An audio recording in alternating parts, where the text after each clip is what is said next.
Hello' বন্ধুসকল, মই হেমন্ত বৰাই মোৰ চেনেললৈ আপোনালোকক স্বাগতম। আপোনালোকে যদি মোৰ ভিডিঅ'বিলাক ভাল লাগে এটা লাইক ছাবস্ক্ৰাইব বটনটো টিপি দিব। Thank you. নমস্কাৰ, আপোনাৰ নামটো কি? মোৰ নাম শ্ৰী ৰমেন গগৈ। আপুনি পেৰডি গীতটোত কি বাদ্যযন্ত্ৰ বজাম বুলি ভাবিলে আপুনি? মই ইগতে তাবলা চাবলাও বজাব জানো, হ'লেও কিলকা এতিয়া বাদ্যযন্ত্ৰ নাই। হ'লেও কিলকা ঢোলটিকে অকণমানি ঢোল এটা আছে।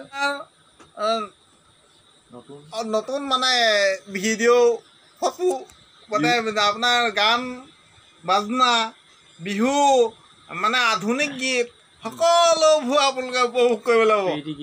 পেৰডি গীত ধেমালি ঢোল বজাবা, মই গান শিকাই দিম। বজাই দিয়া আকৌ পলালে নাই বোলো। স্কুটিখন মই কিনি দিলো কলেজ যাব বুলি, ভবাটো নাছিলো তাই প্ৰেমত পৰা বুলি। 10 বজাতে কলেজ বহে, 8 বজাতে যায়, পুৰা মোৰ পুতেকৰ লগত মিঠা পুতি খাই। খনে খনে চিঠি লিখে, পঢ়াৰ ধান্দা নাই, তামোল বেপাৰীৰ মধুৰ আনে কিনো বুজি পায়।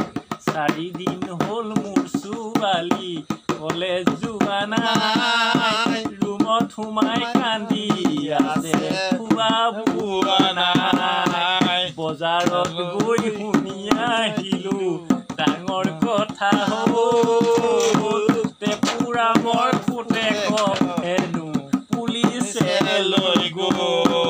গৰুৰ চোৰৰ কেছত পৰি পুৰা মোৰ বেটা, গাই 2জনী চেউৰী এজনী দমৰা 4টা।